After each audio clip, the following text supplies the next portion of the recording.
Welcome, you gorgeous, fabulous creatures. Now, before we jump into today's episode, I want to introduce you to today's guest. Ally is a 53-year-old fitness and nutrition coach who rebuilt herself from the inside out during one of the most difficult seasons in her life. Today, she helps women over 40 do the same.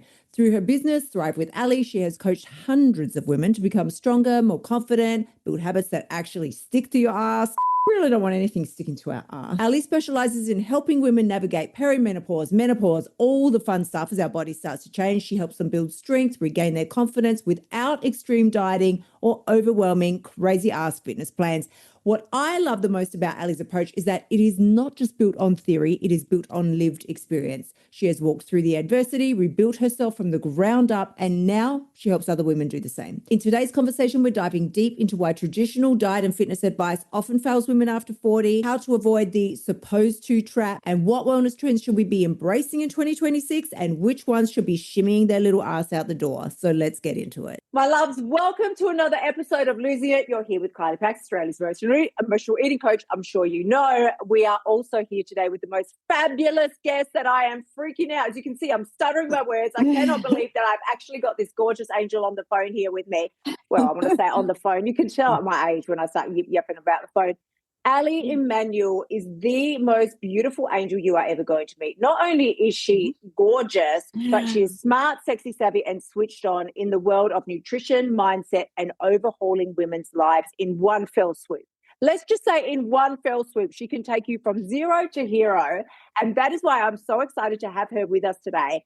Ally is going to tell us a little bit about her story and also how, as women 40, 50, 60, and beyond, we can create change in our body that is not only, as they like to say on TikTok, unrecognizable, but most importantly for us, it is sustainable. Welcome, Ally. I'm so excited to have you here, my darling. Yay! Thank you. I'm excited to be here. I'm so glad that I met you too. You're just full of energy, and I love it. I love it. Yes. That's my secret stash of vitamins. Shh, don't tell anybody. Now, Ally and I did chat a little earlier this week, and she has the most incredible story of rebuilding herself from one of the hardest periods of her time to now reaching the pinnacle. Well, at least the pinnacle for now in her life. Can you take us back to that moment and explain what changed for you mentally before the physical transformation even started to happen for you? The biggest thing that did it for me was the mirror. Actually looking at myself in the mirror, because I'd been lying to myself. I had no boundaries. I didn't respect my own values. I was lying to myself. I spoke to myself so terribly. Like, no wonder that I was on a mouse wheel and I couldn't get anywhere, because I'd look in the mirror and say, oh, you're ugly. Oh, look at your fat gut, or, and people don't realize that these words, they are really, really damaging. And if you want to propel forward, if you want to move forward with your body and have the body of your dreams, it all starts with the mind. I always say, speak to yourself like a 5-year-old child, because that child, she is still in you. So would you speak to a child saying, you look fat, you look ugly, And when you put it into that kind of perspective, you're like, oh my God, I'd never speak to a child like that. So why are you speaking to yourself like this? I have been through a lot. I have been a drug addict. I was an ice addict for 5 years in my 20s. I've been through abusive relationships. I've been through domestic violence to the point where my son was taken out of my care, my world. And that was only quite recently too. That was in January, I think it was 25. And he was my world. I was a single mother for 10 years. I was living in Sydney. I was paying, a rent, working soulless jobs. I had to have 3 jobs to survive in Sydney. And I thought, what am I doing? And after this moment, the moment that I lost my son, I thought, Ally, who are you? You have been looking after everybody else and filling everybody else's cup. And at the end of the day, look at you. They have sucked the life out of you. It's no more. So in a way, you know what? I'm so grateful that certain things happened, because it really cracked me open to finally look at myself and go, wake up. Do you want to live your life like this? I mean, do you want to be sitting in your car driving to work crying? Do you want to be working all these hours? Do you want to be living in Sydney without your son? You're not following your dreams, your passions, and so yeah, that was kind of the catapult. Even though years before I was building my body, but I have been through trauma for the last 10 years, and I built my body through that. But it wasn't until that moment that really cracked me open, and it was like a light shining through. It's like, you know what? You have to make a really big change.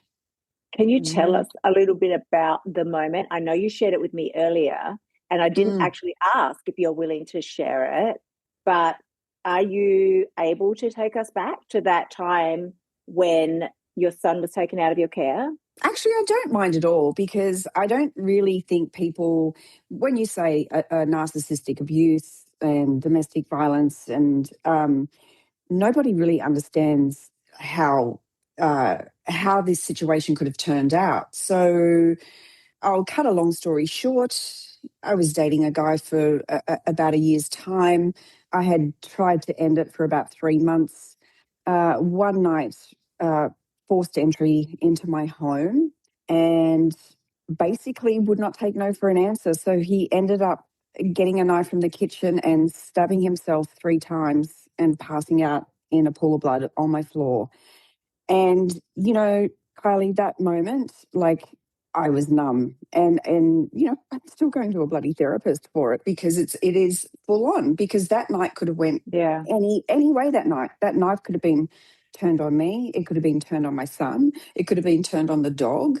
Mm. And for for a 15-year-old to witness that, and to witness his mother on the floor crying, not knowing what to do with this person who was just completely passed out.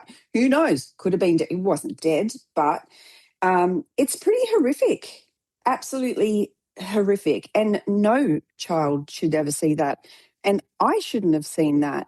And that Oh, whole honey, that that's like a situation, movie. Yeah, that's the that sort of shit that we see in movies. And I'm so yeah. sorry that Mm, any woman has to go through this type of, it's mm. ridiculous. Yeah, so I was all, I mean, of course, 000 came, the police. I mean, there was cop cars everywhere. There was there was ambulances. The cops were up interviewing.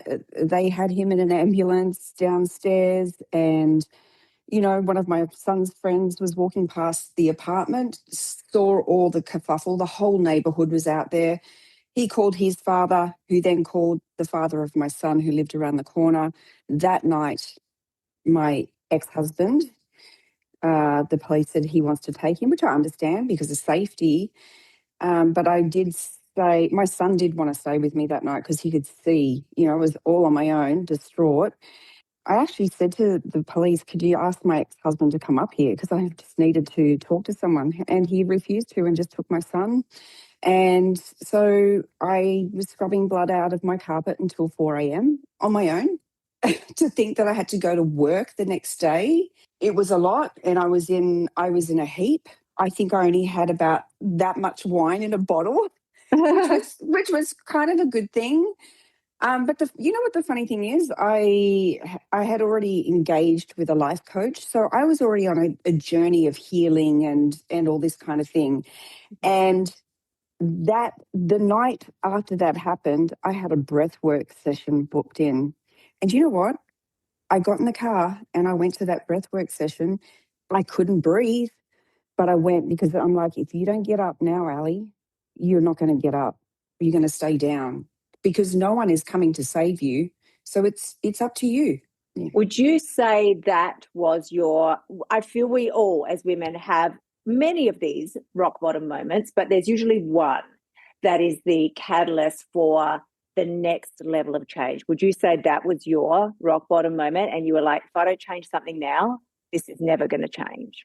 Absolutely, because when I did have time to process it, I'm like, that could have been me. That could have been my son. It was like it was like the phoenix. rising from the Yeah. ashes. I'm like taking back my power, and there's no one going to stop me. I don't care what anyone thinks about me. I will do what I have to do. I will use my voice. I'm going to be who I want to be. I'm going to be authentic, but I'm going to speak my truth and not put on a mask or perform or hide for anyone, you know? Yeah.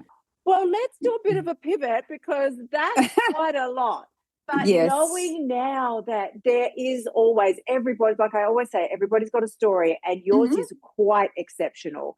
So when you use that as the catalyst for your next level of change, and if you could even give us some insight from that, why would you say that so many women of 40, 50 and older feel like when we have those rock bottom moments and we feel like that's it, I want to take my power back.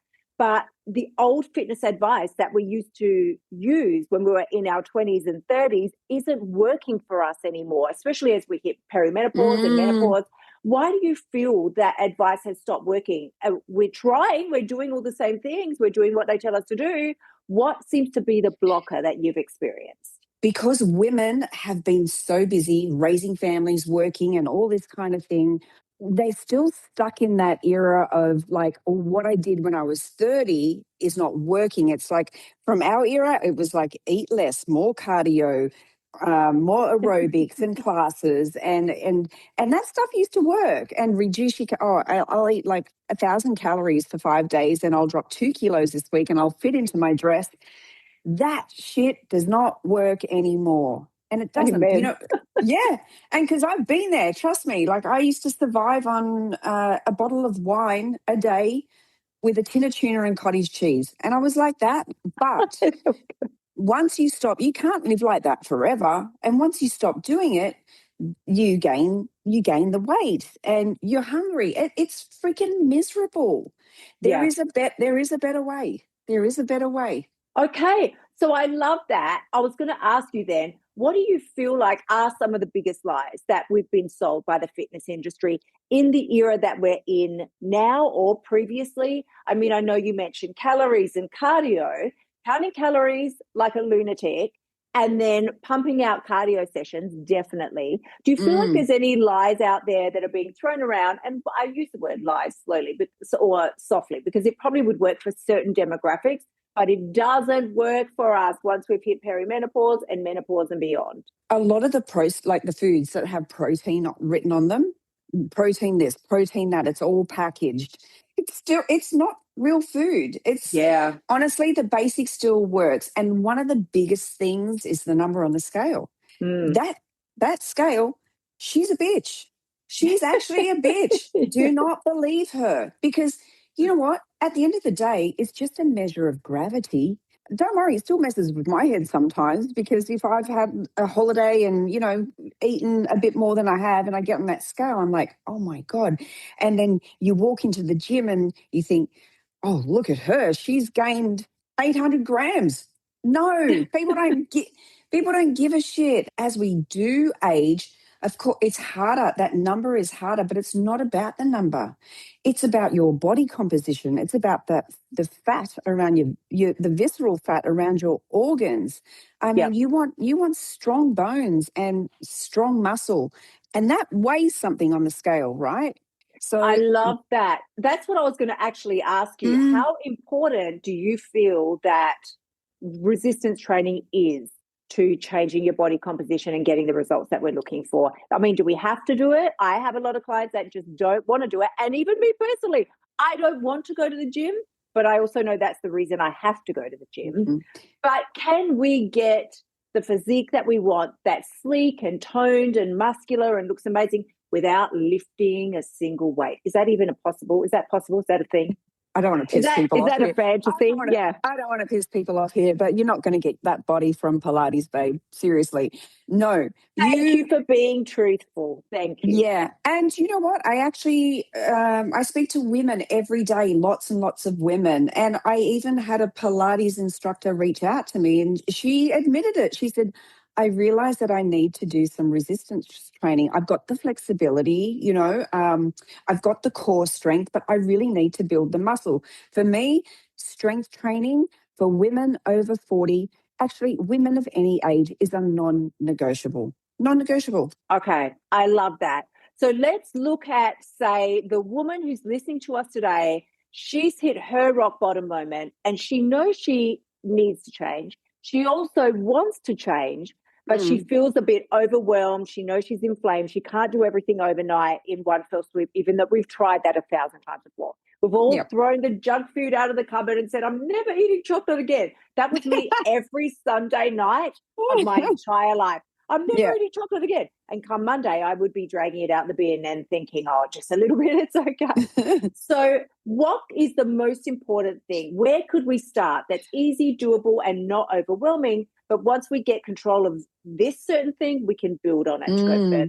Well, the thing is when you do have that all or nothing mindset, you're guaranteed to self-sabotage, right? Because it is overwhelming and you're doing and life in general is overwhelming. You know, it just seems to get busier and busier. The one thing where I would say to a woman is start with one thing and stick to that. So maybe for 2 weeks, eat over 100 grams of protein. No woman should be eating under 100 grams of protein unless you're 45 kilos, right? Which maybe there are some 45 kilo women out there, but the majority, I don't think so. But not discriminating against a woman's weight, but we should be eating over 100 grams of protein. Nail that and drink 2 liters of water every day. Do that for a couple of weeks. Give me from a 0 to 10, if we don't hit 100 grams of protein a day, as in we're really not paying attention, we're hitting maybe only 40 grams, 50, maybe 60. What are the odds of us losing weight versus and feeling satisfied and satiated versus wanting to pick and snack and nibble at things all day? Is it like Buckley's chance if you're not getting your protein in? Pretty much, because protein is satiating, number one. And, you know, if you're not eating enough protein, especially in the morning, if you're not eating enough protein, you're going to be head first in the Tim Tam packet by 10 a.m. You are. And I've seen it. I've worked in an office full of ladies who are constantly going to the Bicky Tin because they're eating like a yogurt for lunch. I'm like, come on, we are not toddlers anymore. Let's eat some food. I love that. We're not toddlers. I love you bringing out all the Aussie colloquialisms, like we're talking to Vickies and like Arvo G, we'll have a smoke go. So this is fantastic. I do like this. So aside from protein, do you feel there are any other wellness trends around at the moment that are worth embracing, such as the protein, and any that you feel like this is complete bullshit, don't even worry about this? What do you think about the 10,000 steps? Okay. Well, do you know what? Sometimes it is not possible. You know, if you're working in an office 10 to 12 hours a day, and I'm going to speak from my own truth because I did work in an office and my hours were 8.5 hours and the commute was another 2 hours. So that's 10.5 hours. But I would get up at 4 a.m. and I'd go and train. I would put my strength training first. My ladies have to drink 3 liters of water a day. And they're like, oh my God, this is like an Olympic sport, Ally. I said, of course. I said, but this is the bonus. You're going to get up and go to the bathroom and pee that many times. You're going to do another 3,000 steps. So this is movement. This is movement. So if you can only get to 6,000 steps or 8,000 steps, don't be hard on yourself. Do what you can do. Please, whatever you do, if you can go and lift something heavy 3 days a week, and you don't have to spend hours in the gym, but just be consistent. Just show up. Love it. I love it. All we need to do is show up for our own lives. We've been hiding for so long.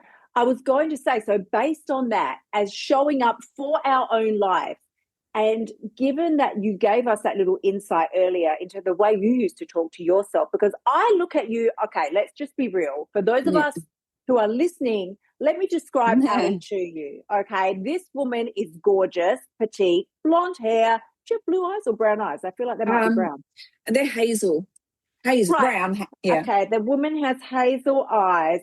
She is sleek, toned and muscular and absolute perfection. Tanned, I mean, the whole shebang, right? I can't imagine that you would ever have had a time when you spoke ill of yourself, looked in a mirror, said derogatory things.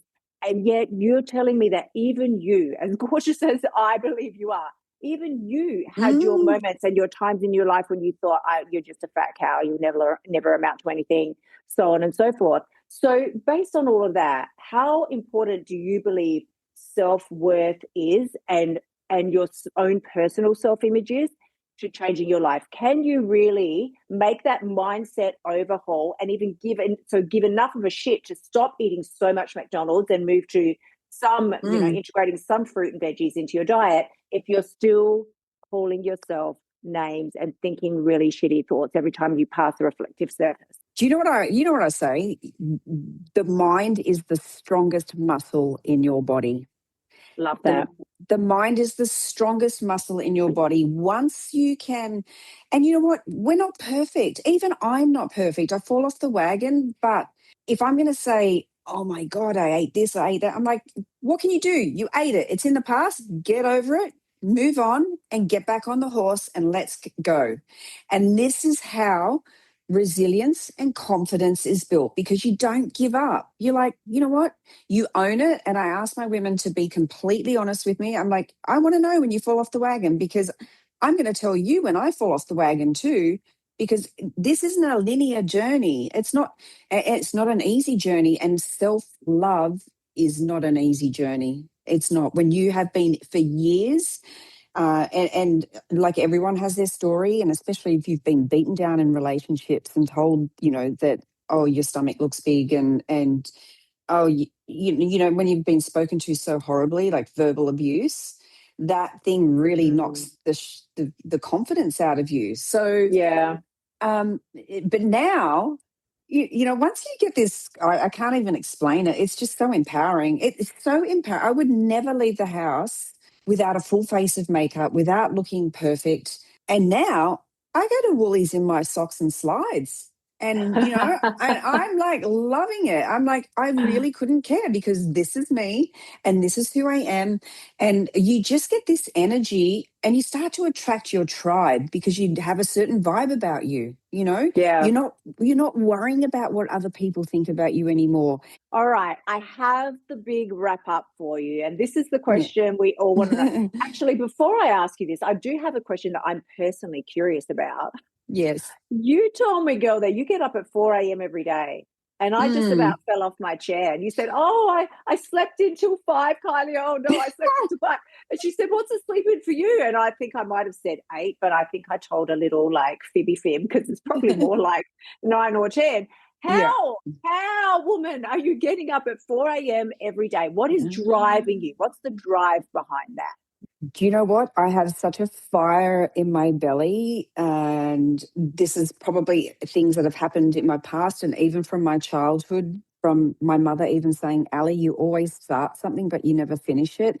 And then I've started projects, and I've either had them taken off me by partners, or I've had to drop the ball because of, drama and chaos and this and that.